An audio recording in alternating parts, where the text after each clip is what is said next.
Isa po mapagpalang umaga sa inyong lahat. Purihin po natin ang Panginoon. So, kita nyo naman po, October 12. Pero dito sa atin, sa ABS-CBN, Christmas na.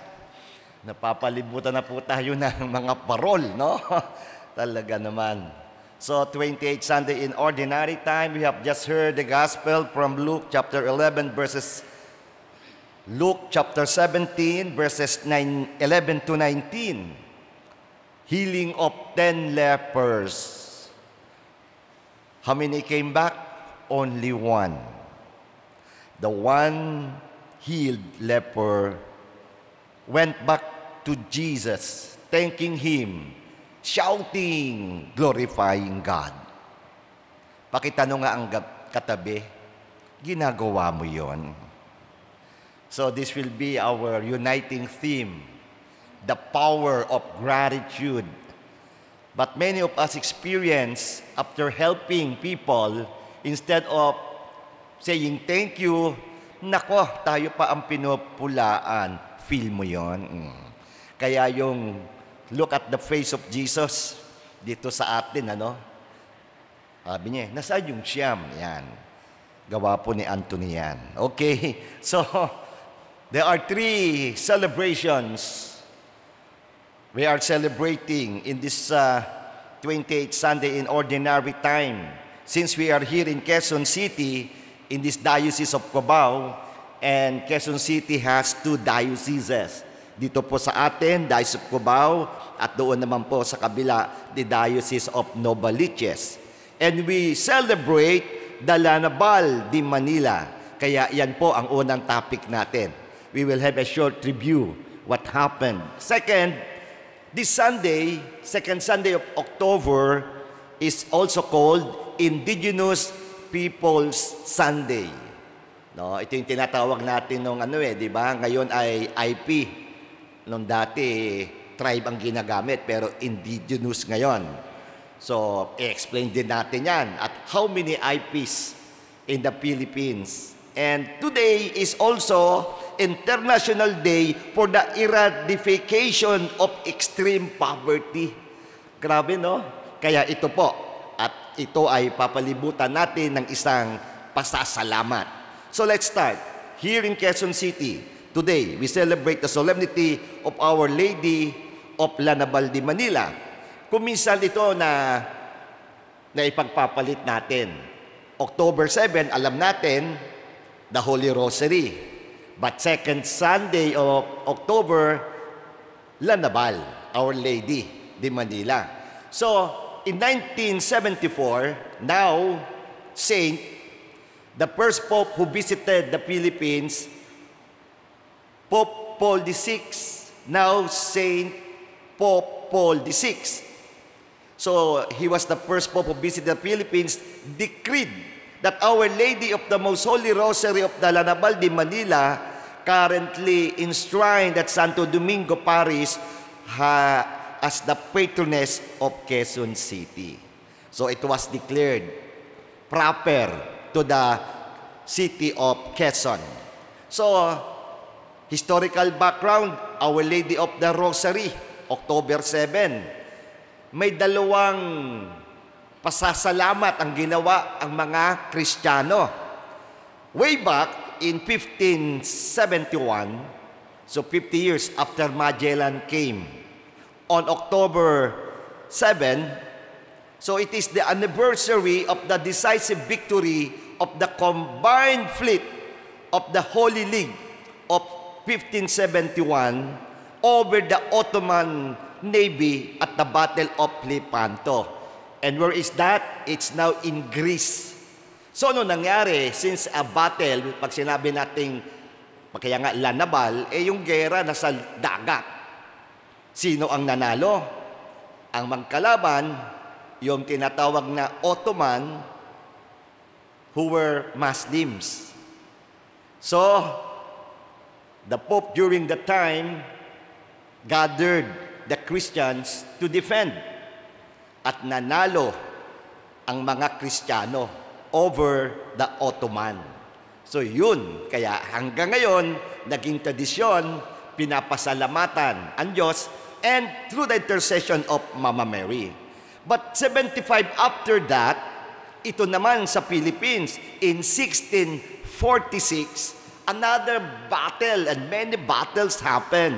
So Filipino Catholics credit of course, the intercession of Mama Mary for successfully repulsing the Protestant Dutch invasion during the battles of Lanabal de Manila in 1646 and as a turning point for the country to remain Catholics. So yan po ang dalawang battles. So with that, tamang-tama, October is also the month of Rosary. So, kaya tayo pasalamatan si Mama Mary for all the help she is giving, particularly helping these naval wars. Kaya pasalamat po tayo. Second, ito naman, the IPS, Indigenous Peoples Sunday. Sino naman ang nagdeklara na to? CBCP. So in their July 1978 assembly, the Catholic Bishops' Conference of the Philippines designated every second Sunday of October as IP, Indigenous People Sunday. And what's the purpose? Ano daw? This day aims to raise awareness of the challenges faced by indigenous communities, advocate for their rights, and encourage support and solidarity for the struggle for self-determination and cultural integrity. So we are from Mindoro, and we know the Mangyans. They were originally occupying the lowlands. Nagdatingan yung mga, sabi nga, mga Kristiyano. So the Mangyans were driven up. No? So, at ako naman nagpapasalamat dahil na-assign din ako sa isang IP community. But let's look the IP in the entire Philippines. The Philippines is home to a vast and diverse population of indigenous peoples. There are an estimated 110 to 112 distinct ethno-linguistic groups recognized as indigenous peoples in the Philippines. So, today, we honor our indigenous peoples. They are the guardians of our land, our culture, and the wisdom we often forget. My first mission assignment was in abroad. You know that, right? And when I was in abroad, no, where? In USA. Wow, no? And when I was in USA, I used Cadillac. Yan lagi kong sinasabi. Abroad the province. Yan. USA, Ud-Udyaw, sa Lapadan, Abra. Yan, no? So, it's a Tingyan community. And when I was there, meron ding lindol at daging ginid. Kaya, nako, Kadilakad, magmag na. Yun. So, nandoon. So, one time, at yung parish namin, St. Nicholas de Flu Parish, comprises of 3 towns, Salapadan, Boklok, and Daguman. And there are 2 IPs there, no? Yung sa Tingyan, doon sa Salapadan, Masadiit. Doon sa Isamalipkong, ano na yon? Manao, no? So, with that, I learned also not only Ilocano but 2 dialects, at least yung sa Masadiit. One time, I asked an IP farmer, and I asked him in Masadiit, ano na ikapapanan at biyag takay at sinalubong. So, what is the meaning and purpose of our life here on earth? You know his answer? Apo paji, wad takay ad sinalubong tapno mandaydayaw kan apo. Talaga naman, no, naantig ang aking kalooban. Wow! Translate. When I asked him, what is the purpose of life here on earth? He said, we are here on earth to glorify, to thank God. Wow! Sabi ko, ito, tayo nag-aral ng theology, may catechism. But a farmer telling me, we are here to praise God, to thank God. This deep, abiding faith should serve as the cornerstone of our belief system. The IP farmer offers us an essential lesson that life's most profound truth lies not in the act of taking, but in the practice of thanking. Very powerful message. And that leads us to the third, the International Day for the Eradication of Extreme Poverty. Ang ganda, paalaala. At sa survey nga, ilan ang Pilipinong living below poverty line? Mga bankers natin, alam niyo yan. Sa mga business people natin na nandito. And poverty. So, International Day for the Eradication of Poverty, we stand today before a global shame. The International Day for the Eradication of Extreme Poverty. Let me share with you these statistics. These statistics are devastating. 2 years ago, worldwide, there were 733 million who face hunger globally. Close to 1 billion. In our own country, dito po sa Pilipinas, last year, 2024, during the quarter hunger rates, it reached the peak at 25.9% of families. Translate that into heads, that's over 27 million Filipinos struggling to eat. Why this paradox of poverty amidst potential plenty? The bitter reality is that this poverty is often manufactured by the very people meant to protect the poor. It is a direct result of a crippling national disease called corruption. We have witnessed it. Nakita natin yon. The bottomless avarice, the insatiable greediness. Napakinggan natin, patuloy pa rin, Philippine Flood Control, corruption, lawmakers and officials exposed. But may I say this, those who were involved, and I do believe many people are truly dedicated, serving our nation. Hindi natin nilalahat. Yun lang involved. Involved saan? Sinasabing, ito nga, elected corrupt officials, the district engineers, the unscrupulous private contractors, in their greed, became the agents of hunger. Yung para sa tao na ibibigay, pumupuntang diretso sa packet, at yung mga proyektong makakatulong sa mga mahihirap, ngayon, kaya ganun na lamang ang pighati pag nagbabaha, 1 billion pesos ang nilalaan per day. But we are still flooded. And look how nature reacts. Niyayanig na tayo ng mga lindol. Sa Baguio, nung isang araw, 4.4. Kahapon, Zambales, 5.0 magnitude. Sa Cebu, 6.9.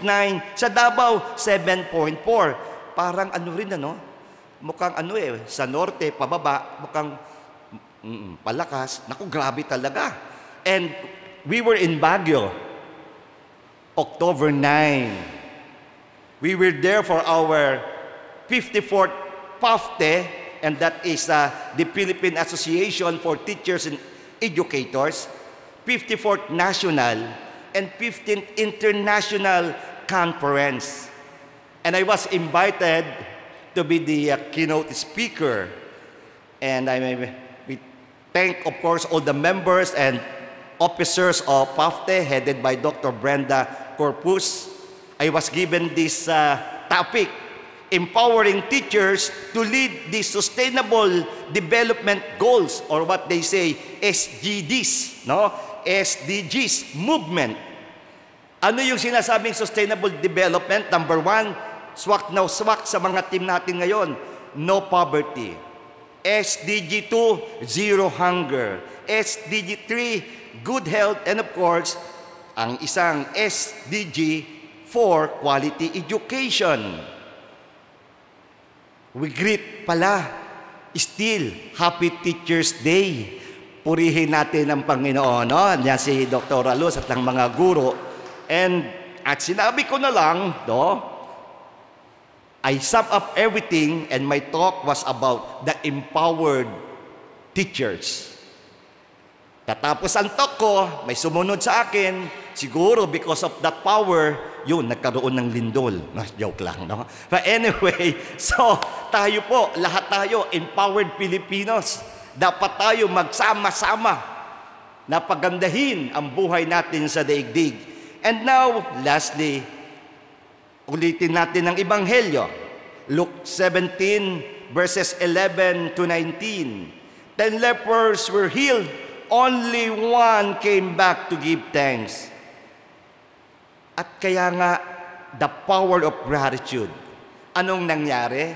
When Jesus saw that man, only one who came back, hindi niya lang sinabing, your faith has healed you, but Jesus added and said to him, your faith has saved you.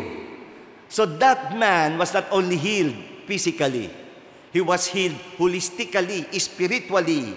So Jesus is telling to all of us now, be healed, be saved, may mission ka pa. Kaya pakisabi nga sa katabi, may mission ka pa. Yan, ano? At tamang-tama, next Sunday, we will celebrate the World Mission Sunday 2025.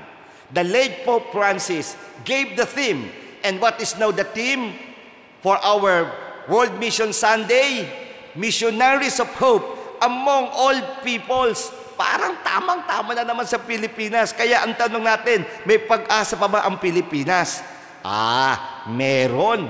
Because of World Mission Sunday, next Sunday, October 19. So may hope among all peoples. Kaya pakitapik ang katabi, sabihin mo, may pag-asa. Sino yon? Kasi nandyan ka. Ayun. Naandito ako. Naandito tayo. Pakisabi nga, mas malakas, ikaw talaga ang pag-asa. Yan ang pag-asa. World Mission Sunday 2025. Anong dapat natin gawin? Pray, give, go. May pag-asa pa ang Pilipinas. Nandito tayo. We are all missionaries. So with that, pakisabi ulit talaga, buhay ka pa talaga. Buhay ka pa. May mission ka pa. Ngayon, last Q&A natin. Feel mo. Gets mo. Gawin mo. Purihin natin ang Panginoon. So we just spend some moments of silence and see what we are doing here. This is Eucharist. This is our thanksgiving.